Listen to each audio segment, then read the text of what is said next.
வணக்கம். நம்ம மாயம் ஸ்டுடியோஸ் யூடியூப் சேனல்ல ஒரு நாளைக்கு 5 வீடியோஸ் போஸ்ட் பண்ணிட்டு இருக்கோம். எல்லா வீடியோஸ்க்கான நோட்டிஃபிகேஷன் உங்களுக்கு வரணும்னாக்கா சேனலை சப்ஸ்கிரைப் பண்ணிட்டு கீழே ஒரு பெல் ஐகான் இருக்கும், ஆல் நோட்டிஃபிகேஷன். அதை கிளிக் பண்ணிடுங்க. அதை கிளிக் பண்ணா மட்டும்தான் நான் போடுற வீடியோஸ் ஒன்று நீங்க பார்க்க முடியும். அண்ட் மாயம் ஸ்டுடியோஸ் போலவே மாயம் பக்தி அண்ட் மாயம் லைஃப் ஸ்டைல் இந்த சேனல்ஸையும் சப்ஸ்கிரைப் பண்ணிடுங்க. சப்ஸ்கிரைப் பண்ணிட்டு மறக்காம பெல் ஐக்கானை கிளிக் பண்ணிடுங்க, ஆல் நோட்டிஃபிகேஷன் கொடுத்துருங்க. யூடியூபை தாண்டி அடுத்தடுத்த அப்டேட்ஸ் நீங்க தெரிஞ்சுக்கணும் அப்படின்னா நம்ம மாயம் ட்ரெண்ட்ஸ் ஃபேஸ்புக் பேஜை ஃபாலோ பண்ணிடுங்க. கூடவே மாயம் ஸ்டுடியோஸ் 9 என்ற இன்ஸ்டாகிராம் பேஜையும் ஃபாலோ பண்ணிக்கங்க. இது எல்லாத்துக்கான லிங்க்ஸையும் கீழே டிஸ்கிரிப்ஷன் பாக்ஸ்ல கொடுத்துருக்கேன். நன்றி. ஒரு அனிமல் வீட்டில் வளர்க்குற டாக் கேட் இவ்வளவு விஷயம் தெரிஞ்சுக்கும் கண்டிப்பா. ஆனா நம்ம தான் அறிவுல அதிகமா இருக்கும். அதுதான் நம்ம தான் அறிவாளி, நமக்கு தான் சிக்ஸ்த் சென்ஸ் இருக்குன்னு சொல்லி நம்ம நினைச்சிருக்கோம். ஆனா நம்மளை விட நிறைய விஷயங்கள் அவங்களுக்கு தெரியும்.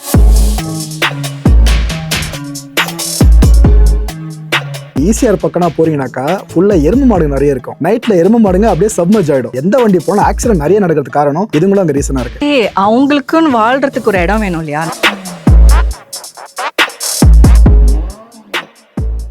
வணக்கம் மாயம் பக்தி நேயர்களே. இன்னைக்கு நம்ம நிகழ்ச்சிக்கு ரொம்ப வித்தியாசமான ஒரு விஷயம், அதை பத்தியே ஃபுல்லா தொழிலா கொண்டு இருக்க ரொம்ப வித்தியாசமான ஒரு பர்சன் சொல்லலாம். இவங்களை பத்தி சொல்லணும்னா இந்த டெலிபதிக் அனிமல் கம்யூனிகேஷன் இந்த செக்மெண்ட்ல அதிகப்படியான ஆட்களை நீங்கள் பார்க்கறது கஷ்டம். அப்பேற்பட்ட ஆட்கள் இவங்க.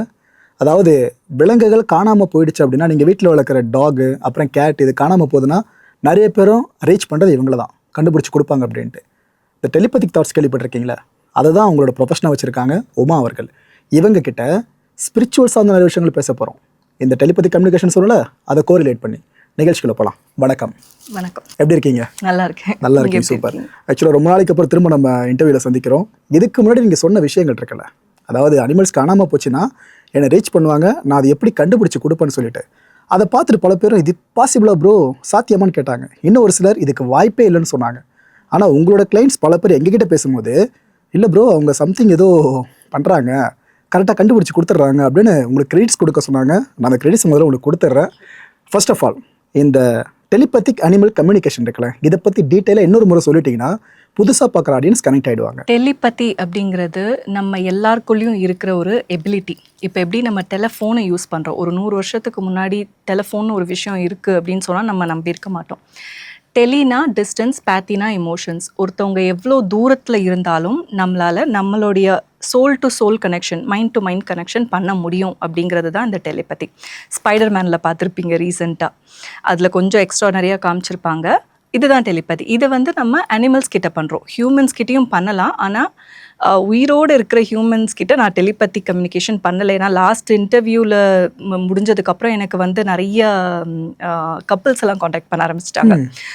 காதலர்கள்லாம் இந்த மாதிரி இது விட்டு போயிருப்பாங்கல்ல, அவங்க கிட்ட பேசணும் அந்த மாதிரிலாம். ஸோ அந்த மாதிரிலாம் நான் பண்ணலை.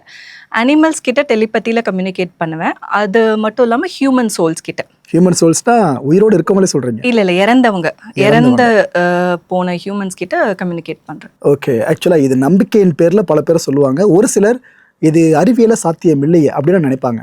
இந்த ஷோ பொறுத்து நான் ஆரம்பத்தில் சொல்லிடுறேன், இதை நம்புறவங்களுக்கு நம்பிக்கையான ஷோவாக இருக்கும். இல்லை அப்படின்னா ஜஸ்ட் இப்படி இருக்கான்னு தெரிஞ்சுக்கிற மாதிரி ஷோவாக இருக்கும். பகுத்தறிவு விசாரணை சொல்கிறேன். ஓகே, இப்போ உங்ககிட்ட நிறைய பேர் வராங்கன்னு சொன்னீங்களே, வர்ற கிளைண்ட்ஸில் எத்தனை பேர், இப்போ 10 பேர் வராங்கன்னா அதில் அனிமல் சார்ந்து அவங்க தெரிஞ்சுக்கணும்னு வராங்க, இதில் எத்தனை பேர் ஹியூமன் சோல் இருக்குல்ல அதை சார்ந்து கம்யூனிகேட் பண்ண வராங்க? ஸோ என்னோட இது படி பார்த்தீங்கன்னா, எனக்கு ஆல்ரெடி எக்ஸிஸ்டிங் கிளைண்ட் இருப்பாங்கல்ல நிறையா பேர், ஆல்ரெடி அனிமல் கம்யூனிகேஷன் எடுத்திருப்பாங்க. அவங்க நான் ஹியூமன் சோல் கம்யூனிகேஷன் இப்போ ரீசெண்டாக ஒரு 1 இயராக தான் பண்ணிகிட்ருக்கேன். அவங்க மூலியமாக வர கிளைண்ட்ஸ், ரெஃபரன்ஸ் மூலியமாக வர கிளைண்ட்ஸ். ஏன்னா என் இன்ஸ்டாகிராமில் கூட நான் இதை பற்றி ரொம்ப இன்னும் ப்ரொமோஷன் பண்ண ஆரம்பிக்கலை. அனிமல் கம்யூனிகேஷன் பற்றி மட்டும்தான் இருக்கும். ரெஃபரன்ஸ் மூலியமாக வர கிளைண்ட்ஸ் தான். அப்புறம் என்னோட கிளைண்ட்டே அவங்களுடைய அம்மாக்கு, அப்பாக்கு, இல்லை சித்தப்பாக்கு அந்த மாதிரி செஷன் எடுத்துப்பாங்க. ஓகே. இப்போ 10 பேர் உங்ககிட்ட அனிமல் கம்யூனிகேஷன்ஸ் வராங்க அப்படின்னா அதில் எத்தனை பேர் சாட்டிஸ்ஃபைடாக திரும்புவாங்க? அதாவது வந்த ரிசல்ட் எனக்கு கிடச்சிருச்சு, என் அனிமல் கிடச்சிருச்சு அப்படின்ட்டு 10ல் எத்தனை பேர் மன நிறைவாக போகிறாங்க? லாஸ்ட் அனிமலை பொறுத்த வரைக்கும் நான் முன்னாடியே ரொம்ப தெளிவாக சொல்லிடுவேன், என்னால் கண்டிப்பாக கண்டுபிடிக்க முடியாது, 1% அஷூரன்ஸ் கூட கொடுக்க மாட்டேன் அப்படிங்கிறத சொல்லி தான் நான் செஷன் எடுப்பேன். ஏன்னா அவங்க தொலைஞ்சு போகிறதுக்கு வந்து காரணம் வந்து நிறைய இருக்கும். எல்லா பெட்டியும்லாம் நம்ம கண்டுபிடிச்சி கூட்டிகிட்டு வர முடியாது. இப்போ நம்மளை கொண்டு போய் மொழி தெரியாத காசு இல்லாமல் ஏதோ ஒரு ஊரில் கொண்டு போய் விட்டுட்டு வந்தால் நம்ம எப்படி ரியாக்ட் பண்ணுவோம்? உங்களுக்கு அந்த மொழி சுத்தமாக தெரியாது, எங்கே போவீங்க, எப்படி சாப்பிடுவீங்க, எங்கே இருப்பீங்க, அந்த கன்ஃபியூஷன் பயம் நமக்கு இருக்கும் இல்லையா? அதே மாதிரி தான் அந்த அனிமல்ஸ்க்கும். தொலைஞ்சு போகிற எல்லா அனிமல்ஸும் திருப்பி கிடைக்க மாட்டாங்க. அதே மாதிரி எல்லாருமே வந்து தொலைஞ்சு போகிறாங்கன்னு சொல்ல முடியாது. சில பேருக்கு வந்து எனக்கு இந்த ஃபேமிலி கூட பர்பஸ் முடிஞ்சிருச்சு அதனால நான் போகிறேன் அப்படின்னு போவாங்க. சில பேர் வந்து நான் போயிட்டு திருப்பி எக்ஸ்ப்ளோர் பண்ணிட்டு திருப்பி வந்துடுவேன் அப்படின்னு சொல்லுவாங்க. 1 வருஷம் கழிச்சு திரும்பி வந்த பெட்ஸ் எல்லாம் கூட இருக்காங்க. அதனால வந்து கண்டிப்பா இந்த டைம்குள்ள வருவாங்க, கண்டிப்பா வந்துருவாங்க அப்படின்றது கிடையாது. 2வது என்னதான் நமக்கு அந்த பெட்டு வேணும் அப்படின்ட்டு இருந்தாலும் அந்த பெட்டுக்கும் வரணும்னு இருந்தாலும் நடுவில் கர்மா அப்படிங்கிற ஒரு விஷயம் வந்து ப்ளே பண்ணும். உங்களுக்கு கிடைக்கணும் அப்படின்ற அந்த டெஸ்டினி இருந்தால் தான் கிடைக்கும். இருந்தாலும் மேக்ஸிமம் என்ன பண்ணுறாங்க இப்போல்லாம், எந்த லாஸ்ட் அனிமல்ஸ் வீடியோக்கு கீழேயும் என்னோட பேஜை வந்து டேக் பண்ணி விட்டுடுறாங்க. ஏன்னா ஏற்கனவே செஷன் எடுத்து கண்டுபிடிச்சி வீட்டுக்கு வந்திருப்பாங்கல்ல, அந்த கிளைண்ட்ஸ் என்ன பண்ணுவாங்க, இவங்களை ட்ரை பண்ணி பாருங்க, இவங்க கிட்ட செஷன் எடுத்து பாருங்க அப்படின்னு டேக் பண்ணிடுவாங்க. அவங்க கிட்ட கூட நான் தெளிவாக சொல்லிடுவேன், கண்டுபிடிக்கணும் அப்படின்னு. இப்போ 2 நாளுக்கு முன்னாடி ஒரு செஷன் எடுத்தேன். கோயம்புத்தூரில் ஒரு பெட்டை வந்து தொலைஞ்சிருச்சு. நான் சொல்கிற அந்த பிளேஸ் எல்லாம் எக்ஸாக்டாக இருக்குது, ஆனால் இன்னும் அவங்களால பெட்டை கண்டுபிடிக்க முடியல. 2 நாள் தான் இருக்குது. நான் வெயிட் பண்ணுங்க அப்படின்னு சொல்லியிருக்கேன். இதில் ஒரு ரீசெண்டாக நான் இப்போ ஒரு மூவி பார்த்தேன், ரெஸ்கியூடு பை ரூபின்னு சொல்லிட்டு ஒரு இங்கிலீஷ் மூவி வந்து. அதில் வந்து அந்த பெட்டு தொலைஞ்சு போயிடும். அது வந்து என்னன்னா அவர் வந்து போலீஸ் டீமில் இருப்பார். அவர் அந்த அளவுக்கு கான்ஃபிடென்ட்டாக இருக்க மாட்டார் அவர் பண்ணுற ஒர்க்கை. இந்த டாக் என்ன பண்ணும், அவரை அப்படியே மிரர் பண்ணும். அவரோட குணாதிசயங்கள் எல்லாமே இந்த டாகுக்கும் இருக்கும், அப்படியே ரிஃப்ளெக்ஷன் மாதிரி. ஸோ ஃபஸ்ட் டைம் அவங்க வந்து இந்த சர்ச்சுக்கு போகும்போது அதை வந்து கண்டுபிடிக்க முடியாது. உடனே அவர் இந்த டாக் ஏதோ சொல்லிடுவார். அது வந்து அன்றைக்கி நைட்டே வீட்டை விட்டு போயிடும். அதுக்கப்புறம் அவர் ரியலைஸ் பண்ணுவார், வேற ஒருத்தர் சொல்லி, நான் தான் லாஸ்ட்டு, ரூபி லாஸ்ட் இல்லைன்னு சொல்லிட்டு மன்னிப்பு கேட்பாரு. மன்னிப்பு கேட்டுட்டு கிடச்சிரும், டாக் கிடச்சிரும். அதுக்கப்புறம் 2வது மிஷன் போவாங்க, அதில் சக்ஸஸ் ஆகிடும். அந்த மாதிரி நம்மளுடைய இன்னர் ஸ்டேட்டை வந்து அவங்க வந்து ரிஃப்ளெக்ட் பண்ணுவாங்க. சில டைமில் வந்து ஒரு சில மெசேஜ் சொல்கிறதுக்காக அவங்க வந்து தொலைஞ்சு போயிருப்பாங்க. நம்ம எவ்வளோ அந்த மெசேஜை ஒர்க் பண்ண ஆரம்பிக்கிறோமோ அவங்க திருப்பி வரத்துக்கான சான்சஸ் நிறையா இருக்குது. ஒரு ப்ரீடு பெட், யூஸ்வலாக இதில் ப்ரீடு பெட் வந்து கண்டுபிடிக்கிறது வந்து ரொம்ப கஷ்டமாக இருக்குது. எதனாலனா ப்ரீடை வந்து நிறைய பேர் திருடிட்டு போயிடுறாங்க. ரோட்டில் கிடச்சிதுன்னா அதை எடுத்துகிட்டு போய் வீட்டில் வச்சுக்கிறாங்க. ஒரு சில பேருக்கு தான் அந்த திருப்பி கொடுக்கணும் அப்படின்ற மனசு இருக்கும். ஏன்னா போஸ்டர் சர்க்குலேட் பண்ணுறாங்க ஆன்லைனில், கம்ப்ளீட்டாக போஸ்டர் சர்க்குலேஷன் இருக்கும். அதை பார்த்து திருப்பி காண்டாக்ட் பண்ணுறவங்கிறது ரொம்ப கம்மி. ஏன்னா ஒரு பெட்டும் வந்து 25,000 30,000 40,000 போகிறதுனால ப்ரீடிங்க்கு கொடுக்கலாம், இல்லை அவங்களே கூட விட்டுடலாம். ப்ரீடு பெட்டை கண்டுபிடிக்கிறதுங்கிறது ரொம்ப கஷ்டமாக இருக்குது. 2வது இண்டி பார்த்தீங்கன்னா நம்ம ஊர் நாய்ங்க வந்து ரோட்டில் சுற்றிட்டு இருப்பாங்க. அதை வந்து அந்த அளவுக்கு நிஜமாவே ஒரு அனிமல் லவ்வர் அப்படின்னா தான் அவங்க வந்து சரி இது தொலைஞ்சு போன நாய் மாதிரி தெரியுது அப்படின்னு சொல்லி ஹெல்ப் பண்ணுறவங்க வந்து கம்மியான ஆளுங்க. இன்னொன்று அதுங்க ரொம்ப காமனாக இருக்கும். அவங்களுக்கு வந்து பார்க்குற விஷயங்கள் நிறையா இருக்கும். அவங்க ரோட்லேயே சுற்றிட்டு இருக்கனால நிறைய விஷயங்களை பற்றி சொல்லுவாங்க. இந்த ப்ரீட் டாக்ஸுக்கு வந்து அவங்க சொல்கிற அந்த விஷயங்கள் வந்து கம்மியாயிடும். ஒரு ரூம்குள்ளே போட்டு அடைச்சி வைக்கும்போது என்ன, ஒரு கோல்டன் ரிட்ரைவர் தொலைஞ்சு போய் ஒரு ஜொமேட்டோவில் ஒர்க் பண்ணுற ஒருத்தர் வந்து எடுத்துகிட்டு போயிட்டாரு. அவங்க போலீஸ் கம்ப்ளைண்ட் கொடுத்து 1 மாதத்துக்கு அப்புறம் சென்னையில் தொலைஞ்ச டாகை வந்து மதுரையிலேருந்து கூட்டிகிட்டு வந்தாங்க. ஸோ இப்போ நான் 1 கிலோமீட்டர் டிஸ்டன்ஸ் கேட்குறேன் அப்படின்னா எனக்கு வந்து நான் 10 கிலோமீட்டர்ஸில் இருக்கேன் அப்படின்னு சொல்லி வருதுன்னு வச்சுக்கோங்க. எக்ஸாக்டாக அவங்க 10 கிலோமீட்டரில் இருக்காங்கன்னு சொல்ல முடியாது. சில நேரம் அவங்க எங்கே கடைசியாக தூங்குனாங்களோ அந்த இடத்துலேருந்து டிஸ்டன்ஸ் சொல்லுவாங்க. சில நேரம் ஒரே இடத்துல இருந்தாலும் அந்த இடத்துல திரும்ப திரும்ப திரும்ப திரும்ப சுற்றி சுற்றி அவங்களுக்கு வந்து ரொம்ப தூரம் போன மாதிரி ஒரு ஃபீலிங் வரும்.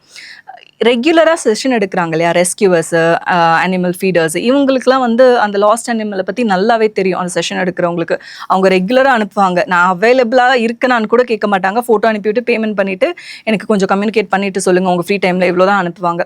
புதுசாக இதை பற்றி ஒன்றுமே தெரியாதவங்க, இப்போ இன்ஸ்டாகிராம் பார்த்து சில பேர் வராங்க அப்படின்னா அவங்க தான் கொஞ்சம் ஓரளவுக்கு கேள்விகள்லாம் கேட்பாங்க. ரெஃபரன்ஸ் மூலியமாக வர கிளைண்ட்டு கூட கம்ப்ளீட்டாக ட்ரஸ்ட் பண்ணி சரி ட்ரை பண்ணி தான் பார்ப்போமே கிடச்சிருச்சுன்னா அப்படின்னு நானும் என்னோட மேக்ஸிமம் எஃபர்ட் போடுவேன். ஆனால் எல்லா பெட்டுமே கிடைக்குமா அப்படின்னா கிடைக்காது. அண்ட் எல்லாருமே வந்து வரேன் அப்படின்னும் சொல்ல மாட்டாங்க. ஒரு ப்ரீடு பெட் வந்து தொலைஞ்சு போயிடுச்சு. அது ஒரு 1.5 வருஷம் இருக்கும் இப்போ அந்த இன்சிடென்ட் நடந்து. அந்த ஹஸ்பண்ட் வந்து அவங்கள சீட் பண்ணுறாங்க அப்படின்ற இவங்க வந்து அவரோட லவ்ன்னு நினச்சிட்டு அது லவ் கிடையாது, ஆனால் இவங்க லாஸ்டாக இருக்காங்க, அவர் ஏமாத்துறாருன்றத இந்த டாக் வந்து என்கிட்ட சொல்கிறாங்க. நான் வந்து அதை எனக்கு இது வந்து கொஞ்சம் கஷ்டமான விஷயம் கன்வே பண்ணுறது, இருந்தாலும் கன்வே பண்ணிட்டேன். எனக்கு வந்து இன்டைரக்டாக நான் வந்து சொல்லிட்டேன். அவங்க வந்து இல்லை எனக்கு நான் என் ஹஸ்பண்டை நம்புறேன்ற மாதிரி சொன்னாங்க. அதுக்கப்புறம் ஒரு வருஷத்துக்கு அப்புறம் திருப்பி காண்டாக்ட் பண்ணாங்க. நான் இந்த மாதிரி டிவோர்ஸ்க்கு அப்ளை பண்ணுறேன், அவள் சொன்னப்போ நான் நம்பலை, எனக்கு வந்து அவளும் கிடைக்கல, இப்போ என் ஹஸ்பண்டும் இல்லை, எனக்கு அவகிட்ட இன்னும் ஒரு தடவை கடைசியாக பேசணும், அவள்கிட்ட மன்னிப்பு கேட்கணும், அவள் சொன்னது கரெக்டு தான் அப்படின்ற மாதிரி சொன்னாங்க. ஸோ அவ்வளோ தூரம் டீப்பாக வந்து நம்ம என்ன பண்ணுறோம் அப்படிங்கிறது வந்து அவங்க தெரிஞ்சு வச்சுருப்பாங்க. அப்பா, ஒரு அனிமல் வீட்டில் வளர்க்குற டாகு கேட் இவ்வளோ விஷயம் தெரிஞ்சுக்கும். கண்டிப்பாக. ஆனால் நம்ம தான் அறிவில் அதிகமாக இருக்கோம். அதுதான் நம்ம தான் வந்து அறிவாளி, நமக்கு தான் வந்து 6th சென்ஸ் இருக்குன்னு சொல்லி நம்ம நினச்சிருக்கோம். ஆனால் நம்மளை விட நிறைய விஷயங்கள் அவங்களுக்கு தெரியும். அப்புறம் நீங்கள் கேட்கலாம், ஏன் வந்து அப்புறம் கடிக்கிறாங்க, குழந்தைங்களை கடிக்கிறாங்க, துரத்துறாங்க அப்படின்னா. இப்போ வண்டியில் துரத்துறதுக்கு வந்து நிறைய காரணம் இருக்கும். கால் அடிபட்டு, ஆல்ரெடி அடிபட்டு, இல்லை வேற ஏதாவது ஃப்ரெண்டோட ஆக்சிடென்ட்டு, அம்மா நாய் வந்து குட்டிங்க இறந்து போனது, இதெல்லாம் பார்த்துருந்தாங்கன்னா இந்த வண்டியை துரத்துறது பண்ணுவாங்க. ட்ராமா இருக்கும். கண்டிப்பாக இருக்கும், அவங்களுக்கும் அந்த ட்ராமா இருக்கும். ஏன்னா ஒரு ஃப்ரெண்ட்ஸா ஒரு அம்மா நாய் எப்படி குட்டியை காப்பாத்துதுன்னு இப்போலாம் இன்ஸ்டாகிராமில் எவ்வளோ வீடியோஸ் வருது பார்க்குறீங்க. அந்த குட்டி ஆக்சிடென்ட்டில் இறந்துருக்கு அப்படிங்கும்போது அது அந்த பைக்லையோ இல்லை காரில் போனவங்களோ ஏற்றிட்டு போயிருக்காங்கன்னா அந்த ட்ராமா அவங்களுக்கு இருக்கும். அந்த வண்டியை அவங்க துரத்துவாங்க. அப்போ மட்டும் துரத்த மாட்டாங்க, அவங்களும் ஃபிசிக்கலாக ஏதாவது ஹர்ட் ஆயிருந்தா துரத்துவாங்க. ரெண்டாவது ரொம்ப ஓவர் ஸ்பீட் லிமிட்ல போறாங்க அப்படின்னா துரத்துவாங்க. நான் இருந்த ஒரு இடத்துல, இதுக்கு முன்னாடி இருந்த ஒரு ஊர்ல, அது காவல் தெய்வம் இருக்கிற ஒரு கோயில், சிவன் கோயில். அங்கேருந்து ஒரு 4-5 பில்டிங் தள்ளி தான் நாங்கள் இருந்த வீடு. ஒரு மாதிரி ஒரு கர்வ் பெண்ட் ஆகும் அந்த ரோட்ல. அங்கே வந்து ஈவினிங் ஒரு 6:37 ஆச்சுன்னா நிறைய மாடு வந்து உட்காந்துக்கும். அந்த மாடை இப்படி கிராஸ் பண்ணி தான் காரெல்லாம் ஸ்லோவாக தான் போக முடியும், ஃபாஸ்ட்டாக திரும்ப முடியாது. என் கண்ணு முன்னாடி அந்த இடத்துல நான் 4 ஆக்சிடென்ட் பார்த்துருக்கேன். அதில் ஆட்டோவில் அடிபட்டேன், இன்க்ளூடிங் என்னோட ஹஸ்பண்டு. அதில் வந்து ஆட்டோ போய் விழுந்து அந்த லேடி அங்கேயே ஸ்பாட்லேயே இறந்துட்டாங்க. ஸோ இந்த மாதிரி நான் அதுக்கு முன்னாடியே கம்யூனிகேட் பண்ணேன் அவங்க கிட்ட. அப்போ எனக்கு வந்து விஷயம் வந்து இங்கே ரொம்ப ஸ்பீடாக போகிறாங்க, இது வந்து அவங்களுக்கு சேஃப் கிடையாது. நாங்கள் உட்காந்துருந்தோன்னா அவங்க ஸ்டாப் பண்ணி பார்த்து பொறுமையாக போகிறாங்க. ஸோ இங்கே வந்து எங்களோட டியூட்டி இங்கே இந்த இடத்த கிராஸ் பண்ணுற மக்களை ப்ரொடெக்ட் பண்ணுறதுன்னு சொல்கிறாங்க. டாக்ஸ் இல்லை, மாடு. நிறைய மாடுங்க உட்காந்துருக்கும், கொஞ்சம் வைடான ரோடு, மாடுங்க சொன்ன விஷயம். ஆனால் நம்ம வந்து வழி எப்பவுமே ஒரு அவசரத்திலே இருப்போம், அடுத்து இதை பண்ணோம் அடுத்து அதை பண்ணோம்னால அவங்கள விரட்டி விட தான் பார்ப்போம். அவங்க எதுக்காக நிஜமாவே அங்கே இருக்காங்கன்றது வந்து இது ஓகே புரியுது. இப்போ ஈசிஆர் பக்கம்னா போறீங்கன்னாக்கா ஃபுல்லாக எருமை மாடு நிறைய இருக்கும், ஏற்கனவே லைட்ஸ் பெருசாக இருக்காது. நைட்டில் எருமை மாடுங்க அப்படியே சப்மர்ஜ் ஆகிடும் அந்த கலரில். எந்த வண்டி போனாலும் ஆக்சிடென்ட் நிறைய நடக்கிறதுக்கு காரணம் இதுங்களும் அங்கே ரீசனாக இருக்குது. அப்போ அங்கேயே இது போல ரீசன் இருக்குன்னு சொல்றீங்களா என்ன? அவங்களுக்குன்னு வாழ்றதுக்கு ஒரு இடம் வேணும் இல்லையா? நம்ம எல்லாத்தையுமே ஆக்குபை பண்ணிட்டோம். ரோட்ல வந்து மாடும் சுத்தக்கூடாது, நாயும் சுத்தக்கூடாது, நமக்கு எந்த ஒரு தொந்தரவுமே இருக்கக்கூடாது. எல்லா இடத்துலையுமே இந்த மாதிரி ரீசன் இருக்குன்னு சொல்ல முடியாது. அவங்களுக்குன்னு ஒரு இடம் இல்லாத போய் தானே இந்த மாதிரி சுத்திட்டு இருக்காங்க. காரணங்கள் வேறுபடும் கண்டிப்பா. அதே மாதிரி இப்போ வந்து நீங்க ஹில் ஸ்டேஷன்ஸ்லாம் போனீங்கன்னு வச்சுக்கோங்க. ரீசெண்டாக நான் கூர்கில் பார்த்த விஷயம் இது, எனக்கு தெரியும் இந்த மாதிரி இருக்குன்னு சொல்லி நான் நிறைய இடத்துல பார்த்துருக்கேன். நாய், கோழி, பூனை, அப்புறம் இன்னும் ஒரு சில பேர்ட்ஸ் எல்லாம் வளர்க்குறாங்க. எல்லாமே ஒரே இடத்துல இருக்காங்க, யாருமே ஒருத்தருக்கு ஒருத்தர் துரத்துல சண்டை போடல, கடிச்சுக்கல. ஏன்னா அங்கே இருக்கிற மக்களும் அப்படி, அவங்க ரொம்ப அவங்களோட லைஃப் எப்படி இருக்குன்னு தெரியும்ல. 7 மணிக்கு 8 மணிக்கெலாம் தூங்க போயிடுவாங்க, திருப்பி காலையில் சீக்கிரம் எழுந்திருப்பாங்க. கொஞ்சம் ஸ்லோவாக இருக்கும் அவங்க லைஃப். நம்ம சிட்டி மாதிரி ரொம்ப பரபரப்பாக இருக்காது. சிட்டியில் வந்து நானே வந்து நாய் பூனையை துரத்துறது, நாய் வந்து சேவலை துரத்துறதெல்லாம் நான் பார்த்துருக்கேன். ஸோ நம்மளுடைய அந்த ரிஃப்ளெக்ஷன் தான் அவங்க. ஓகே. ஸோ நம்ம கூட சேர்ந்து வாடுற பெட்ஸும் நம்ம கேரக்டர்ஸை சுமக்க ஆரம்பிச்சிடும். ஆமாம். ஆனால் அந்த பெட்ஸுக்கு நிறைய கேரக்டர்ஸ் நல்லதாக சொல்கிறீங்கல்ல, இது எதுக்கு மனுஷன் கற்றுக்க மாட்டேறா கடைசி வரைக்கும்? நம்ம முதல்ல நம்மளை பற்றியே நம்ம தெரிஞ்சுக்க மாட்டேங்கிறோம். நம்ம யார், நம்ம எதுக்கு இங்கே வந்திருக்கோம், நம்மளோட பர்பஸ் என்ன, எதுவுமே நமக்கு தெரியாது. அப்படி இருக்கும்போது நம்ம அவங்கள பற்றி தெரிஞ்சுக்கணும் அப்படின்னு நினைக்கிற மனுஷங்கள் கம்மி. நாய் பூனை வளர்க்குறவங்க, ரொம்ப நாயை பிடிச்சிக்கிறவங்களுக்குலாம் வந்து நல்லாவே தெரியும் அவங்க என்ன சொல்ல வராங்க, அவங்களுக்கு என்ன தேவை அப்படிங்கிறத புரிஞ்சுப்பாங்க. இப்போ சமீபத்தில் நான் ஒரு வீடியோ பார்த்துருந்தேன். அதில் கொஞ்சம் பணக்காரராக தான் தெரிகிறாரு. ஒரு காரை கொண்டு வராப்புல, அதுக்குள்ளே ஒரு டாக் இருந்துச்சு. அந்த டாகை இறக்கி விட்டு அவர் பாட்டு கார் எடுத்துகிட்டு போகிறாரு. அவருக்கும் மேபி பெயின் இருந்திருக்கலாம், வளர்த்த டாக் என்ன காரணம் ரோட்டில் விட்டு போகிறாங்க அப்படின்ட்டு. அந்த டாக் ஒரு மாதிரி அங்கேயே அது முகம் மாறுது, அந்த காரை ஃபாலோ பண்ணுது, ஒரு மாதிரி அது அங்கேயே அணைத்துக்கிட்டு இருக்கு ஃபுல்லாக, அதுக்கு அதை தாங்க முடியல. நிறைய பேர் இந்த வளர்க்குற பெட்ஸை இது போல் கழட்டி விடுவாங்க பார்த்தீங்களா, அது மனுஷங்க தான் அதிகமாக வலிக்கும்னு சொல்லுவோம், அது அந்த அனிமல்ஸ்க்கு எவ்வளோ தூரம் ஹர்ட்டிங்காக இருக்கும். வலிச்சுதுன்னா முதல்ல நம்ம அதை செய்யவே மாட்டோம். நான் கூடயே வளர்த்த ஃபேமிலி மாதிரி வளர்த்த ஒரு பெட்டை எந்த ஒரு சுச்சுவேஷன்லையும் நம்ம வந்து விட்டுட்டு போக மாட்டோம். இந்த மாதிரி ரோட்டில் இன்கேஸ் நீங்கள் வந்து ஃபாரின் போகிறீங்க, இல்லை வேறு ஏதோ ஒரு சுச்சுவேஷன் அப்படின்னா கூட ஏதாவது ஷெல்டர் இருக்கா, இல்லை யாராவது பார்த்துக்கிறவங்க இருக்காங்களா, யாராவது வாங்கிப்பாங்களா, இந்த மாதிரி யோசிப்போம். என்னென்னா இப்போ இந்த ப்ரீட் பெட்டோட இது வந்து ரொம்ப ஜாஸ்தியாக இருக்குது ஆசை. ஒருத்தவங்க வளர்க்குறத பார்த்து சரி இது நம்மளும் வாங்குவோம் அப்படின்னு பந்தாக்காக வாங்குறவங்களே நிறைய பேர் இருக்காங்க. அதோட மெயின்டெனன்ஸ் வந்து ரொம்ப கஷ்டம். இந்தி பெட்டை அபேண்டன் பண்ணுறவங்க வந்து கம்மி, ப்ரீட் பெட்டை அபேண்டன் பண்ணுறவங்க ஜாஸ்தி. அதுவும் இல்லாமல் இப்போது ரீசெண்டாக நம்ம ஜிசிசி வந்து லைசன்ஸ் போட்டாங்க இல்லையா, நிறைய ப்ரீட் பெட்ஸை வந்து அபேண்டன் பண்ணிட்டாங்க. ஏன்னா அவங்களுக்கு ஹெல்த் இஷ்யூஸ் நிறையா வரும்.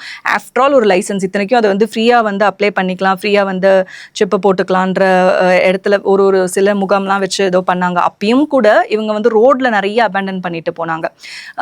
ஒரு சில ரெஸ்கியூ குரூப் இருப்பாங்க இல்லையா, அவங்க வந்து இந்த ப்ரீட் டாக்ஸை வந்து எடுத்துக்கிட்டாங்க. ஸோ அந்த பெட்டுக்கு அந்த பெயின் இருக்கும், கண்டிப்பாக இருக்கும். ஏன்னா அந்த ஞாபகத்துலேருந்து அவங்க வெளியே வரணும்ல, இவங்க வந்து நம்மளை அபேண்டன் பண்ணிட்டு போயிட்டாங்க அப்படிங்கிற அந்த ஃபீலிங் வரத்துக்கே அவங்களுக்கு ஆயிடும். அது இந்த இடத்துல தான் வந்து ஹியூமன்ஸ் மேலே கொஞ்சம் ட்ரஸ்ட்டு போயிடும். அப்படியும் இருந்தாலுமே அதை அவங்க மறந்துட்டு திருப்பி அவங்களுக்கு தெரிஞ்ச ஒரு லாங்குவேஜ் என்னன்னா லவ்.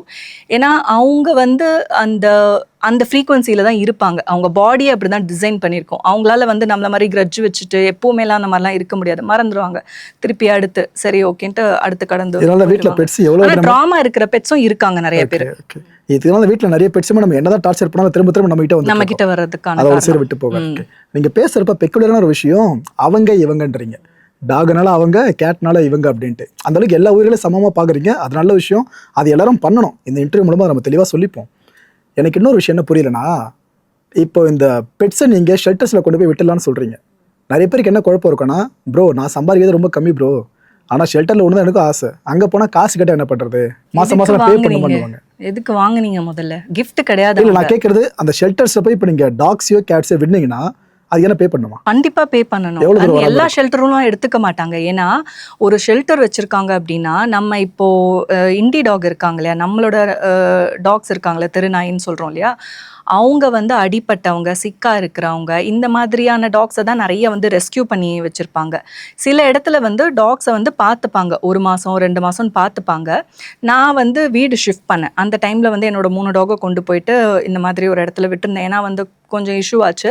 எனக்கு வீடு தேடுற வரைக்கும் ஒரு இடம் தேவைப்பட்டதுன்னு ஒரு இடத்துல விட்டுருந்தேன். 1 மந்த்துக்கு ரொம்ப கன்செஷன் பண்ணி 1 மந்த்துக்கு 20,000 பே பண்ணேன் நான். ஒரு மாதம் 20,000. அது வந்து மனசாட்சி தொட்டு சொல்லுங்க.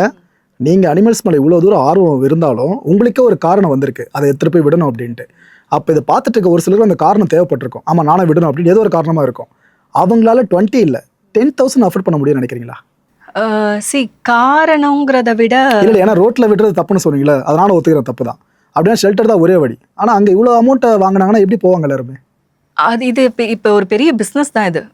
அனிமலை வச்சு சம்பாதிக்காதவங்க இல்லை. ப்ரீடு பெட்டா இருக்கட்டும், இந்தியா இருக்கட்டும், அது என்ன சொல்றது, அஃபோர்ட் பண்ண முடியல அப்படின்னா, நீங்க இண்டி வச்சிருக்கிறது வேற, ப்ரீட் பெட் வச்சிருக்கிறவங்க வேற. ப்ரீட் பெட் வச்சிருக்கிறவங்க வந்து காசு கொடுத்து அந்த பெட்டை வாங்கிட்டு வந்திருப்பாங்க. இதே நம்ம இண்டி டாக் வந்து ரோட்லேருந்து அடாப்ட் பண்ணி வச்சிருப்பாங்க. ஆனால் எல்லாருமே காசு கொடுத்து வாங்கியிருக்காங்கன்னு நான் சொல்ல மாட்டேன். ஒரு சில பேர் ஃப்ரெண்ட்ஸ் மூலியமாக வாங்கியிருக்கலாம், இல்லை ரெஸ்கியூ பண்ணி எடுத்திருக்கலாம். ஸோ கொஞ்சம் எக்ஸ்பென்சிவ் தான். இல்லைன்னா நான் இன்னொன்று விஷயமும் பண்ணுவேன். நான் எங்கேயாவது ஊருக்கு போகிறேன் அப்படின்னா, எனக்கு ட்ரஸ்டடான பர்சன் யாரையாவது பெட்டை பார்த்துப்பாங்க இல்லையா, அவங்கள வந்து பார்த்துக்க சொல்வேன். சாப்பாடு போட்டு எல்லாம் பண்ண சொல்லிட்டு அவங்க எல்லாம் பண்ணிட்டு போயிடுவாங்க. அது 10 நாள் ஆனாலும் அவங்க வந்து பார்த்துப்பாங்க. Okay, that's great. Okay, comparatively அது கம்மியாக இருக்கும் உங்களுக்கு. இப்போ இந்த விஷயத்தில் கடைசி ஒரு கேள்வி மட்டும் கேட்டுறேன், இன்னும் புரிதலுக்காக. இப்போ என் வீட்டில் நான் கேட் வளர்த்துட்டு இருந்தேன், அந்த கேட்டு காணாமல் போயிடுச்சு. சரின்ட்டு கூகுள் பண்ணுறேன், அப்போ உங்கள் நேம் அது சஜஸ்ட் பண்ணுது. இவங்ககிட்ட கேட்டால் மேபி சான்ஸ் இருக்குது, மேபி தான் கன்ஃபார்மாக சொல்ல மேபி சான்ஸ் இருக்குன்னு. இப்போ நான் உங்களை ரீச் அவுட் பண்ணிட்டேன், உங்ககிட்ட நான் சொல்கிறேன் இது போல் விஷயங்கள் இது போல் ஆயிடுச்சுங்கன்ட்டு. அதுக்கப்புறம் நீங்கள் எப்படி அந்த ப்ரொசீஜரை ஸ்டார்ட் பண்ணுவீங்க, எப்படி அதை முடிப்பீங்க? ஸோ நான் உங்ககிட்ட ஃபஸ்ட்டே சொல்லிடுவேன், கண்டிப்பாக கண்டுபிடிச்சி கொடுக்க மாட்டேன், எனக்கு என்ன வருதோ அதை தான் சொல்லுவேன் அப்படிங்கிற. வருதுன்னா அது எப்படி பண்ணுவீங்க? கம்யூனிகேட் பண்ணுறது தான். அவங்க ஃபோட்டோ அனுப்புவாங்க, ஓ அந்த கேட்டோட ஃபோட்டோ. ஓகே. பெட்டோட ஃபோட்டோ அனுப்புவாங்க. நான் ஒரு டைம் ஃபிக்ஸ் பண்ணுவேன், 5 o'clock 3 o'clockனு ஃபிக்ஸ் பண்ணிவிட்டு அந்த டைமில் வந்து நான் ஃபஸ்ட்டு கனெக்ட் பண்ணுவேன். எப்படி இருக்காங்க, எங்கே இருக்காங்க, அவங்களுக்கு திருப்பி வரத்துக்கு இஷ்டம் இருக்கா இல்லையா, என்ன லொக்கேஷன் சுற்றி அவங்க என்னெல்லாம் பார்க்குறாங்க. நான் யூஸ்வலாக எப்படி கேட்பேன்னா, அவங்க எந்த இடத்துல சேஃபாக ஃபீல் பண்ணுறாங்கன்னு கேட்பேன். ஏன்னா ட்ராக்கிங் வந்து பண்ண முடியாது, நமக்கும் மற்ற ஒர்க்லாம் இருக்கும், காலையிலேருந்து நைட்டு வரைக்கும் ட்ராக்கிங் பண்ணிட்டே இருக்க முடியாது, வேறு செஷன்ஸ் இருக்கும், பர்சனல் ஒர்க்லாம் இருக்கும், ட்ராக்கிங் செட்டும் ஆகாது. ஸோ எந்த இடத்துல அவங்க சேஃபாக ஃபீல் பண்ணுறாங்கன்னு கேட்டு மேக்ஸிமம் எனக்கு எந்த லொக்கேஷன் டீட்டெயில்ஸ் வருதோ அதை அனுப்பேன். ஒரு சில பெட்டெல்லாம் வந்து 1-2 க்ளூ தான் கொடுப்பாங்க, அங்கே இருப்பாங்க. நான் முன்ன மாதிரி அந்த கண்டுபிடிச்சதெல்லாம் வந்து ஸ்டோரியில் போடுறது கிடையாது. ஏன்னா ரெஃபரன்ஸ் மூலியமா வர கிளைண்ட்டே எனக்கு போதுன்ற மாதிரி இருக்குது. ஏன்னா லாஸ்ட் பெட்டை வந்து நம்ம ப்ரொமோட் பண்ணோன்னா ஸோ ஓகே இவங்க கண்டிப்பாக கண்டுபிடிச்சி கொடுத்துருவாங்க அப்படின்ற ஒரு நம்பிக்கையில் வராங்க. ஒரு ஷெல்டர்லேருந்து ஒரு பப்பி வந்து காணா போயிட்டாங்க. எனக்கு வந்து அந்த ஷெல்டரை காட்டுறாங்க, சுற்றி காடுது, ஆனால் வந்து நல்லா தான் இருக்கான். யாரோ எடுத்துகிட்டு போயிட்டாங்கன்னு தான் வந்தது. அவங்களுமே வந்து ஒரு ஷெல்டர் வச்சுருக்கிறவங்க கிடச்சிருச்சு பெட்டு. 2-3 நான் சொல்லி அவங்க மறுநாள் போய் தேடி கூட்டிகிட்டு வந்துட்டாங்க. ஸோ இந்த மாதிரி எல்லா பெட்டும் கிடைக்குமான்னா கிடைக்காது, கஷ்டம் தான். ஓகே, அதையும் புரிஞ்சுக்கணும். ரைட்டு. ஆக்சுவலாக இந்த அனிமல் டெலிபத்தினா நான் ஏதோ என்னென்னமோ வாய்ப்பே இல்லைன்ற மாதிரிலாம் முதல்ல யோசிச்சுட்டு இருந்தேன். ஃபஸ்ட்டு இன்டர்வியூவில் அது கொஞ்சம் உடஞ்சிது, ஓ இப்படி ஒன்று இருக்கும் அப்படின்ட்டு. இந்த இன்டர்வியூவில் கிளாரிட்டி கொஞ்சம் கிடச்சிருக்கு. மேபி அடுத்த இன்டர்வியூவில் மேபி நானே அதை ஃபுல்லாக நம்பலாம் நினைக்கிறேன். ஏன்னா இப்போ ஒரு விஷயத்த சொல்லியிருக்கீங்க, அதில் சில பேர் பெனிஃபிட் ஆகாமல் அதை எங்கிட்ட கொண்டு வர மாட்டாங்க. அப்படி சில பேர் சொல்கிறாங்கன்னா மேபி அதில் நீங்கள் சக்ஸஸ் ரேட் கொடுத்துட்டீங்கன்னு அர்த்தம். ரைட்டு. உமா, இவ்வளோ தூரம் எல்லாத்துக்கும் வெளிப்படையாக பதில் சொன்னீங்க. ஆக்சுவலாக இப்போ பல பேருக்கு கியூரியாசிட்டி என்ன வரும்னா, இவங்க படிச்சிருக்காங்களோ அப்படின்னு பல பேர் யோசிப்பாங்க.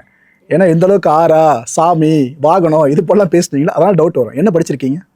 PhD marine biology. +2 முடிச்சு என்ன பண்ணீங்க? பயோடெக்னாலஜி. அதுக்கப்புறம் மெரைன் பயாலஜி. அதுக்கப்புறம் பிஹெச்டி இன் மெரைன் மேங்க்ரோவ்ஸில். ஓகே. ஸோ புரிஞ்சிருக்கோம், நல்லா படித்த மூளை தான். அவங்க தான் எவ்வளோ நம்மகிட்ட ஷேர் பண்ணியிருந்தாங்க. உமா, எல்லா கேள்விகளுக்கும் பதில் சொன்ன உங்களுக்கு ரொம்ப ரொம்ப நன்றி உமா. தேங்க்யூ. வணக்கம். நம்ம மாயம் ஸ்டுடியோஸ் யூடியூப் சேனலில் ஒரு நாளைக்கு 5 வீடியோஸ் போஸ்ட் பண்ணிட்டு இருக்கோம். எல்லா வீடியோஸ்க்கான நோட்டிஃபிகேஷன் உங்களுக்கு வரணும்னாக்கா சேனலை சப்ஸ்கிரைப் பண்ணிட்டு கீழே ஒரு பெல் ஐக்கான் இருக்கும், ஆல் நோட்டிஃபிகேஷன், அதை கிளிக் பண்ணிடுங்க. அதை கிளிக் பண்ணால் மட்டும்தான் நான் போடுற வீடியோஸ் ஒன்று நீங்கள் பார்க்க முடியும். அண்ட் மாயம் ஸ்டுடியோஸ் போலவே மாயம் பக்தி அண்ட் மாயம் லைஃப் ஸ்டைல் இந்த சேனல்ஸையும் சப்ஸ்கிரைப் பண்ணிடுங்க. சப்ஸ்கிரைப் பண்ணிட்டு மறக்காம பெல் ஐக்கானை கிளிக் பண்ணிடுங்க, ஆல் நோட்டிஃபிகேஷன் கொடுத்துருங்க. யூடியூபை தாண்டி அடுத்தடுத்த அப்டேட்ஸ் நீங்க தெரிஞ்சுக்கணும் அப்படின்னா நம்ம மாயம் ட்ரெண்ட்ஸ் ஃபேஸ்புக் பேஜை ஃபாலோ பண்ணிடுங்க. கூடவே மாயம் ஸ்டுடியோஸ் 9 என்ற இன்ஸ்டாகிராம் பேஜையும் ஃபாலோ பண்ணிக்கங்க. இது எல்லாத்துக்கான லிங்க்ஸையும் கீழே டிஸ்கிரிப்ஷன் பாக்ஸில் கொடுத்துருக்கேன். நன்றி.